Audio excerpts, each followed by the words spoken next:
телекөрүүчүлөр, biz bugün demedegilerde bizden ilim jana turmuş tele beribizde abdan biz sıylagan, Kırgız eli sıylagan ataktуу insanlarımızdan biri Amal Saspayev agay менен ушундай bir mayak kurulunu çeştik. Amal Saspayev agay жанында көп жакшы сөздөрдү айтсак болот.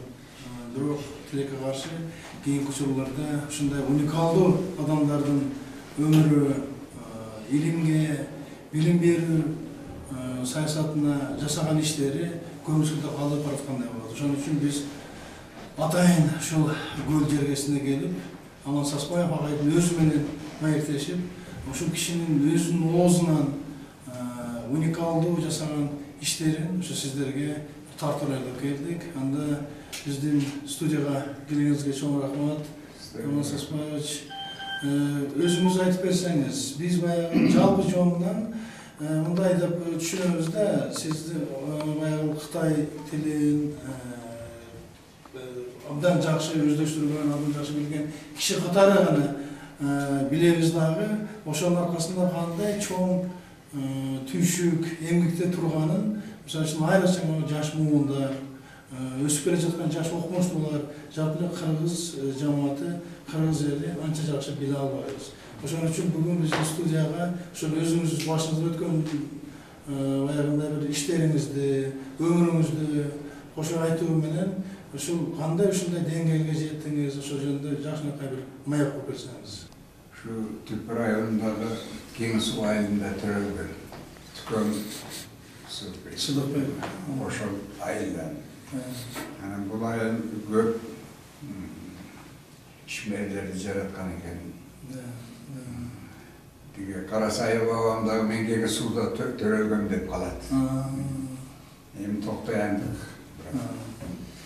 Эми сууданбы, топурактанбы, жерибиздин касиетиненби мен буякта төрөлдүм, бирок жанкы элдин баары билет, Карабуртандар.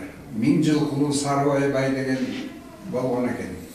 Эми кичи анын тиги коро карагай, ошо 1000 жылкыны ошол жерге айдап коюп, буягын баары жар таш, анын оозу бар кичинекей. Ошол жерге жылкычылар чатыр тигип алып эле ошонун ичинде жашайт экен. Анан түш маалында анын баарын айдап түшүп, түптүн суусуна сугарганда аяк жагы вообще көрүнбөй калчу экен да суу. 1000 жылкы жутуп атса, эми ошонун Сарыбай байдын Райымбек деген баласынын кызы мен энем болот.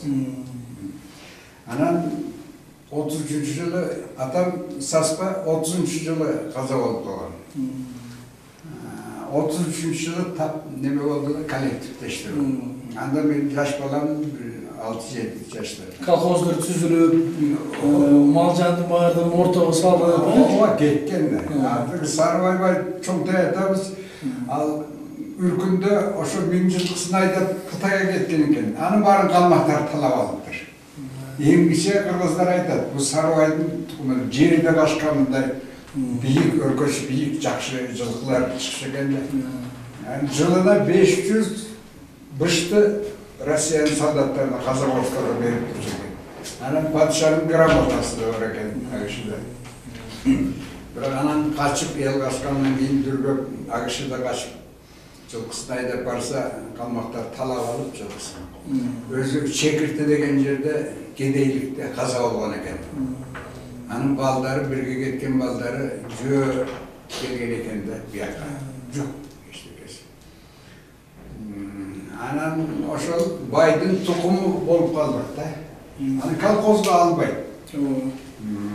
Колхозго киргендерге берет, аштык. Антеге бул берет. Эл душманы, тап душманынын тукуму, кулактын тукуму болуп калды. Аскачылык болду. Эми айта берсе сөз көп, ошо эжем бар эле 9 жашта, мен экөөбүз жашынып ошо Кең суунун жогору жагындагы айдалган арпаны бар, арык менен барып, аны да кайтарат колхоздун адамдары. Ошо түбүнөн акыры мындай башын ийип, жууп алып, баштыкка салып келип, тебелеп, кылканын кетирип, анан кууруп, талкан тартып, ошондой жашап калдык. Ana bu Kıtayga jakın da bir yer. Andan ilgeride böyle lapıyım taşıp diyaka. Karım-katnaş bolup ketken. Oğa karım-katnaş bolup jaşırım bu. Çegara jok da.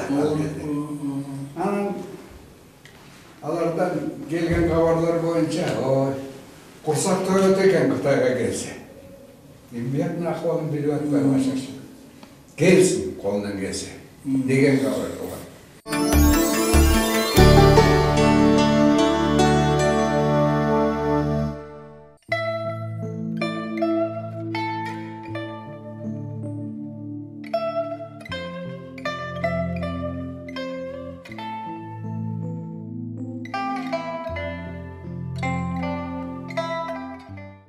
Жыл Кытай тили ичимде катылып жатты дейт Аман Саспаев. Жазуучу Кыргызстанда туулганы менен Кытайда өскөн. Атасы Саспа каза болгондон кийин энеси 2 баласын алып төркүнүнө кетет. Энеси болсо айтылуу 1000 жылкылуу Сарыбай байдын небереси экен. Совет өкмөтүнүн кысымынан улам Кытайга качып кеткен туугандардын үндөөсү менен жөө качып өтүшөт. Ошентип Кытайда жашап калышат.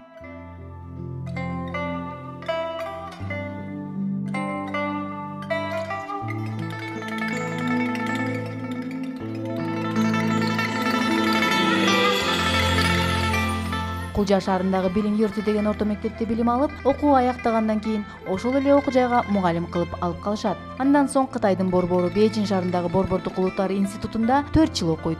Ал кезде кыргыз тилине кызыккан Кытай жигиттери да кездешчү, аларга кыргызча үйрөтчү. Институтту ийгиликтүү аяктагандан соң ошол эле жакка мугалим болот. Иштеп жүргөндө Үрүмчүдө уйгур, казак тилинде гезит, журналдар чыгып жатканын угуп, эмне үчүн кыргыз тилинде адабий чыгармалар чыкпайт деген ой менен Бейжиңди таштап Үрүмчүгө кетүүгө бел байлайт. 15 Кытай студенттерине кыргызча үйрөткөнүм жакшы, бирок 10 миңдеген кыргыздарга кыргызча адабият жазуум андан да артыгыраак дейт да иштен бошонуу тууралуу арыз жазат. Биз сени кетирбейбиз деген жоопту кат. Бирок акыры 2 айдан кийин арызына жооп алат да Үрүмчүгө жол тартат. Ал жерден уйгур тилиндеги гезиттин редакциясына иштөөнү сунуш кылышат. Бирок Аман Саспаев макулдук берген жок. Кытайдын борбору болгон Бейжиң шаарындагы кызматын таштап, кыргыз басмасы үчүн келгенин, андан башка жерде иштебесин айтат. Үрүмчүдөгү эл басмасынын кыргыз секторунда 3 кыргыз жигит кыргызча китеп чыгарабыз деген медет берүүчү сөз менен ишке киришет. Тамгалардын калыбын жасоочу Кыдай адистерине түшүндүрүп Аман Саспаев өзү орус тамгаларын, ошондой эле ың тамгаларын жасатат. Аз дегенде күнүгө 10 саат иштешчү. Дем алыш күндөрү да башка тилдеги топторго бат эле теңелип, кыргыз балдарынын колдорунда өзүнүн эне тилиндеги китептери болсо экен деп, жандары жай таппай, алсыздыктарын моюнга албай, алпурушуп атып чыгарышкан китептердин нускасы 200-300дөн ашпайт. Бирок алардын жакшы тилеги, жалыны Кытай бийлигине жагабы же жокпу бир да жолу ойлонуп коюшпаптыр. Алар чыгарган китептер кирилл тамгасында эле. Бул өкмөттүк чечим менен кабыл алынбаптыр. Кыскасы кайрадан уйгур казак эли колдонгон араб тамгасы менен кыргызча жазуусун иштеп чыккандан кийин иштери илгерилей баштайт. Кытай тилин үйрөнгөндүгүнүн пайдасы Үрүмчүдө да тиет. Кезиккен жаңы сөздөрдү толугу менен блокнотко көчүрө берет. Мына ушундайча жазуучуда кытайча, кыргызча чакан сөздүк да түзүлө баштайт. Бирок Кытай бийлиги тарабынан улутчул, оңчул, солчул деген ар кандай шылтоо менен иштен четтетишет. Кытайда перспективасы жок экенин түшүнүп, мекеним Кыргызстаным, кайдасың деп кыргыз жерине кайтып келет. Дароо жазууга киришет. 66-жылы СССР жазуучулар союзуна мүчө болот. Кытай тилин окуп келгенине, элге жардамы тийип атканынан сүйүнөт. Азыр жашы 90го жамалап калса да, Каракол шаарындагы Тыныстанов атындагы университетте Кытай тилинен сабак берет. Кыргыз-Кытай сөздүгү түзүлүп калса, акыры элге кереги тиет го деген ой менен 1996-жыл ошол ишке киришет да 5 жыл тынбай иштеп, 2001-жылы көлөмү 55 000 сөздөн турган сөздүктү бүткөндөн кийин демөөрчүлөр табылса десе, эч ким кызыгып да койгон жоктугун айтат. Ысык Көл областынын университети жана Бишкек гуманитардык университети тарабынан колдоого алынып, сөздүк басылып чыгат, бирок 500 гана нускада. Бишкек гуманитардык университетте чыгыштаануу бөлүмүндө Кытай тили борборунда сабак орус тилинде өткөндүгүнө байланыштуу студенттер орусча, кытайча сөздүк колдонушат. Буга Кыргыз Республикасынын официалдуу тили орус тили болгондугу себеп. Ал эми Ишеналы Арыбаев атындагы Кыргыз мамлекеттик университетинде Аман Саспаевдин кыргызча, кытайча сөздүгүн студенттер көп сурашат. Анткени колдонууга ыңгайлуу түзүлгөн. Биздин китепканада жалгыз эң чоң кыргызча, кытайча сөздүк болуп эсептелет. Анда көбүнчө ушу кытайча сөздөргө түшүнбөй калганда карайбыз. Биз Аман Саспаевдин сөздүгүн көп колдонобуз. Себеби ал китепте, сөздүктө керектүү нерселер көп. Мындайча айтканда, ушу сөздүк бизге көп ыңгайлаштырылган. Аман Саспаевдин кытайча кыргызча сөздүгү бул биздин китепканадагы жалгыз гана кытай кыргызча сөздүк болуп эсептелет.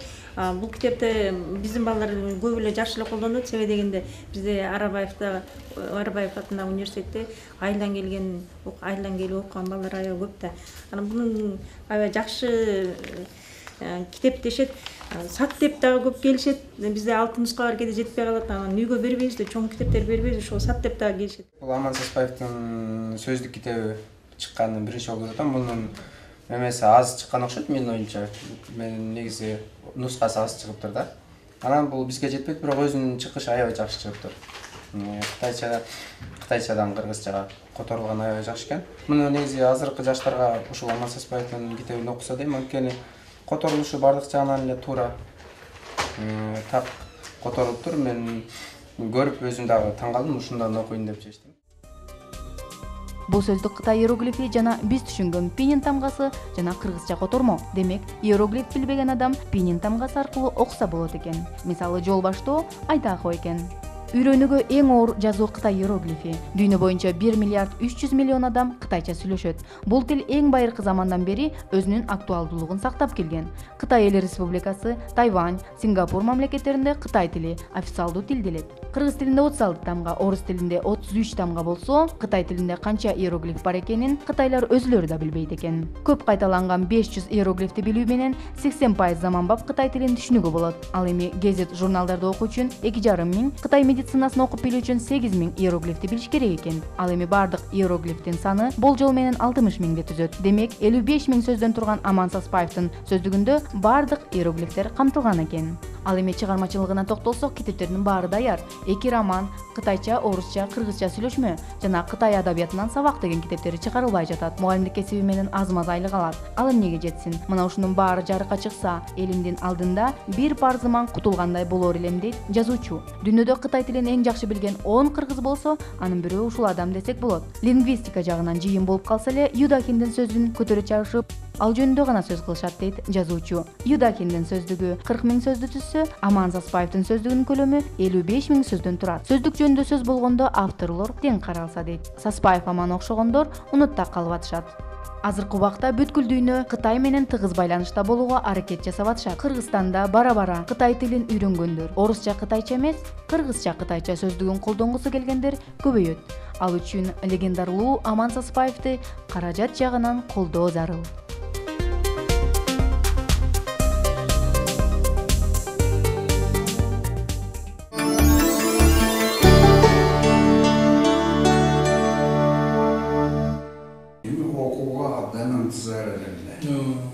Desem, giresin mi bizim uçuşa değil, bilim yurtu degen. Giren bilmegende desem, birden alıp var, ben 8'de bütmeyle 7'de okan ya Kazak mektepte.